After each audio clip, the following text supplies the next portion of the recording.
मतलब mega episode चलाते हैं ना हाँ, हफ्ते को। 26 का हाफ कितना हुआ? 13 हाँ, तो वो 13 एपिसोड है समझो। हम्म। तो इसमें आई थिंक कितनी चल चुकी हैं, आगे और चलनी है। फिर पर्सनल लाइफ कैसे चेंज हुई है इन 5 साल में, खासतौर पे फेरी टेल के बाद? पहले starting as a newcomer, audition करके पहला रोल लेना, सांवरी करना, और फिर आहिस्ता आहिस्ता देखना कि लोगों में पॉपुलर हो, लोग अप्रिशिएट कर रहे हैं, लोगों ने पहचानना शुरू किया, और लोगों को एहसास हो कि भाई अदाकारी आती है। ऐसा नहीं है कि प्रिटी फेस है तो एक्टिंग नहीं भी आती तो चलो चल जाएगी। पर्सनल लाइफ में क्या चेंजेस आए एक्टिंग में आने के बाद, इस इंडस्ट्री में आने के बाद, फेम के बाद? मुझे लगता है जो सबसे ज्यादा ऑब्वियसली फेम जब आपको मिलता है आप खुश होते हो, हाँ। तो ये तो एक बहुत बड़ा मतलब चेंज। आप एक नोबडी होते हो, फिर आप हर बंदा आपको आपको पता पहचान है जब रहा मैंने है। अपना पहला ड्रामा किया था ना सांवरी, तो उसके बाद ही मुझे लोग मिलना शुरू हो गए थे, और मैंने कहा यार ये क्या चीज़ है, मुझे तो मजा आ रहा है हाँ। कि लोग आ रहे हैं मेरे पास, मैं एंजॉय करना शुरू की। लेकिन मुझे लगता है कि जो सबसे ज्यादा जो इफेक्ट पड़ा ना, मुझे ये पड़ा है कि पहले मैं ना अवेलेबल होती थी सबके लिए, मेरी फैमिली के लिए, अपने फ्रेंड्स के लिए। अब ना मुझे जो एक चीज आई ना, जिससे मुझसे लोग नाराज भी रहते हैं, मेरे दोस्त, मेरी फैमिली, हर बंदा मुझसे नाराज रहता है, वो ये है कि मैं बस ना अब टाइम नहीं होता लोगों को देने के लिए। नहीं है। टाइम नहीं है, मतलब मैं इतनी बिजी हो गई हूँ चीज़ों में, और मैं कमिटमेंट के साथ काम भी करती हूँ, तो मुझे ये होता है कि यार मैं अभी एक चीज़ कर रही हूँ ना, मैं उस पर फोकस रहूँ। भले रात में पैकअप हो रहा है, कुछ भी हो रहा है, तो मैं उस दौरान किसी का फ़ोन भी नहीं उठाती हूँ, ना किसी से बात करती हूँ। बिल्कुल। तो वो लोग बड़ा नाराज़ होते हैं, मैं रीज़न्स दे रही होती, लोग कहते हैं नहीं ऐसा कहीं नहीं होता, काम पर हो हर बंदा जवाब देता है, तुम क्यों नहीं देती? मैं कहती हूँ मैं, मेरा माइंड लगा है ना कहीं, तो इसलिए। तो अब हम सब ना सब छोटे-छोटे हैं, हम सब बहन-भाई ना, हम सारे ना, तो हमारे प्लान्स भी बनते हैं, वही बच्चों वाली चीज़ें, कभी कोई कहीं जा रहा है, कभी कोई कहीं जा रहा है। मैं यूजुअली सब में नहीं हो पाती। माशाल्लाह you are a big family है ना या आपके। अब मैं नहीं जा पाती। अब किसी का कोई प्लान बनता है, अब अभी अभी रिसेंटली मेरे छोटे भाई की बर्थडे थी, उसको पता आपने आना ही नहीं है। उसने बोला मैं क्यों आपसे बहस, आपने आना ही नहीं है। मैंने कहा नहीं मेरी जान, मैं आऊँगी, कह रहा बस। और मैंने कमिटमेंट किया, मैं नहीं, आई स्वेयर मैं नहीं पहुँच how do you pi. Make up for it फिर?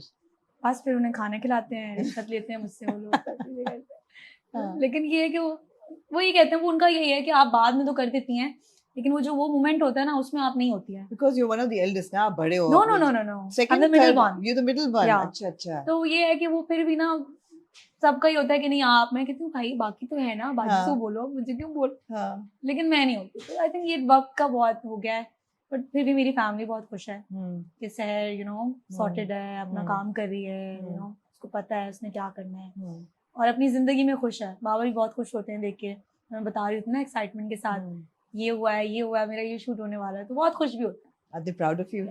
हाँ। सो पकड़ मच, देखते सो हैं वो, मच। देखते हैं हाँ ड्रामे। देखते हैं। आपको पता है मेरी फैमिली की तरफ, मैं तो मतलब मैं शौक में हूँ कि मैं कैसे आ गई हूँ स्कूल में। बाबा नहीं अलाउ करे थे मुझे, उन्होंने कहा नहीं पढ़ोगी पहले, उसके बाद भी नहीं, नहीं है ये सब कुछ। बट आई डोंट नो कैसी चीज अल्लाह ताला ने की, और मैं कैसे इस फील्ड में आ तो ये गई। कीड़ा कैसे काटा, कब काटा? मुझे नहीं था, नहीं था? ऑनेस्टली मुझे नहीं था। नहीं तो ऑडिशन करने तो मुझे गई थी ना, सिंगर तो बनने क्या? का शौक था, राइट जो जी। कि बहुत बुरी आवाज है मेरी, हाँ। लेकिन नहीं है बुरी, हमने सुनी है। यार वो आपका प्यार है, हाँ। बाकी सबका प्यार है जो बोलते हैं, लेकिन मुझे ऐसा लगता है कि मैं नहीं हूँ। लेकिन मुझे ये था कि मैं सिंगर बनना चाहती थी, मैं कहती थी यार लोग मुझे ना पहचाने, फेम का तो था, मैं चाहती थी लोग मुझे कंसिडर करें कि मैं कुछ हूँ लोगों को देख के। हाँ। ये तो था, लेकिन एक्टिंग का मैंने नहीं सोचा था। पता नहीं सनम जंग जो है ना, सनम जंग की वजह से आई हूँ मैं इस फील्ड में। रियली? कैसे? एक्चुअल में मेरी एक जान से प्यारी दोस्त है जो मेरी बहनों से बढ़कर है, वो सनम जंग के साथ होती थी, ठीक है, माही।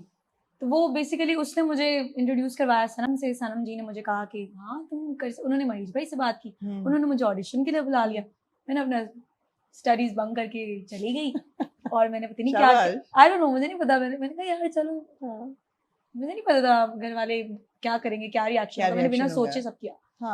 और उसके बाद मैं सिलेक्ट हो गई। उन्होंने कहा कि इस डेट को ड्रामा शुरू है। मैंने कहा है ऐसे कैसे होता है, मैंने तो सुना बहुत ऑडिशंस होते हैं, ये होता है। फिर वो डायरेक्टर्स के उनके साथ एक मीटिंग थी, वो एक लॉन्ग स्टोरी है। बस फिर हुआ, मैं घर आई, मैंने पता नहीं क्यों साइन कर लिया, और मैं घर में बैठी हूँ, मैंने कहा यार मैंने क्या किया है, मैं कैसे करूँगी।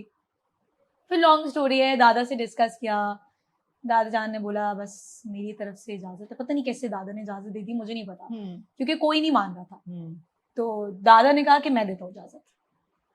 फिर मेरे छोटे चाचू हैं जिनकी डेथ हो गई है, उनसे हम बड़े क्लोज थे, और मतलब हम, मेरा कोई बड़ा भाई नहीं था, तो लाइक चाचू ही थे जो अम्मी ने भाई की तरह पाला था। तो जब मेरी अम्मी की शादी हुई थी तो मेरी दादी वॉज प्रेग्नेंट, नहीं जब मेरे बड़े अब्बू की शादी हुई थी मेरी दादी वॉज प्रेग्नेंट, इसलिए ना लाइक वो यंग से थे। तो वो उन्होंने भी फिर बनाया और बस फिर मैं चौड़ी हो गई। मैंने कहा दादा ने और इजाजत दे दी है, चाचू अब ने कौन इजाजत दे रोकेगा? दी, अब हाँ कौन रोकेगा? हाँ फिर बस मैं जब एक दफा फील्ड में आ गई तो मुझे लगता है जब एक दफा आपको आदत पड़ जाती है ना, और मुझे लगता है नशा, आप अगर कोई भी काम जिसको आप इंजॉय कर रहे हो तो मैं कहती हूँ कि यार वो फिर आपको ना नशा होता है उसका। बिल्कुल। तो मुझे अच्छा लगता है, मैं जब सेट पे जाती हूँ ना तो मैं बहुत अच्छा फील करती हूँ काम करके, नए कैरेक्टर्स करना, एक्टिंग करना। लोग जो मुझे प्यार दे रहे थे ना, मुझे बता रहे थे आपने वो सीन अच्छा कराया था, मुझे इतनी खुशी होती है, कहती हूँ यार मैं नहीं छोड़ सकती इस काम को। नहीं अभी तो शुरू हुआ है काम, या छोड़ने की तो बात भी नहीं हमने एक करनी। जनरल बात करी ना हाँ। कि जैसे अगर कोई मुझे आके कल को कभी बोले, या एक चीज होती है ना कि अम्मी बाबा बोलते थे, अब बाबा को पता है अब नहीं आनी, अब हमारी लड़की को अपनी इजाजत दे दी। अब तो अम्मी हमारी फैमिलीज में और हमारे सोसाइटी में, कल्चर में, अम्मी अबू का बहुत बड़ा एक कंसर्न होता है कि यार लड़कियों की शादी नहीं होगी, या शादी कब करेंगी, या इस फील्ड में गई तो अब तो इंडिपेंडेंट होगी। कभी ऐसी गुफ्तगू होती है घर में, कॉन्वर्सेशन होती है? मैंने हमेशा अपनी फैमिली की सुनी है और उनको ये बात बहुत अच्छी तरीके से पता है कि शहर चाहे जितनी भी बड़ी हो जाए, जो भी हो जाए, बट मैं हमेशा अपने अम्मी अबू की फर्माबरदारी करूंगी। और मुझे पता है कि वो जो मेरे लिए डिसीजन आगे जिंदगी में कभी भी लेंगे तो मेरे लिए अच्छा ही लेंगे। बट मैं आई डोंट नो, मैं अभी ना, मेरे घर वाले मुझसे ये बातें तो करते ही नहीं, शादी वाली नहीं करते। नहीं, क्योंकि उनको बड़ी बात है। क्योंकि उनको पता है कि शहर थोड़ी अलग दिमाग की लड़की है। मैं अपने सब बहन भाइयों में से थोड़ी सी डिफरेंट हूँ, मेरी एक अलग पर्सनालिटी है और मैं एक अलग तरह की लड़की हूँ। मैं बाकी लड़कियों की तरह मैं नहीं हूँ, आई डोंट नो, बट मैं वैसी नहीं हूँ। मैं थोड़ी अलग हूँ, मेरी अपनी एक सोच है और मेरा अपना एक है, और मुझे लगता है कि लोगों को रिस्पेक्ट करनी चाहिए उसकी। मेरी फैमिली करती है, मेरे डिसीजंस को वैल्यू करती है। हाँ, एब्सोल्युटली। और मुझे लगता है कि लड़की, मेरा ये मानना है, मुझे नहीं पता लोगों का, बट मुझे ये लगता है कि लड़की को इतना इंडिपेंडेंट होना चाहिए कि वो कभी भी कल को जिंदगी पे किसी पे भी डिपेंड ना हो। बिल्कुल। लोग फैंटेसाइज कर लेते ना, जैसे ये हमारी फेरी टेल भी है। मैं अग्री नहीं करती इन बातों पे कि कोई एक लड़की है जो कि खुद से कुछ करना चाहती है बट एक लड़का आ जाए और उसकी जिंदगी चेंज हो जाए। नहीं, क्यों? आप खुद करो कुछ, और जब आप खुद कुछ कर लो फिर आप अपने मुताबिक का लाइफ पार्टनर ढूंढो।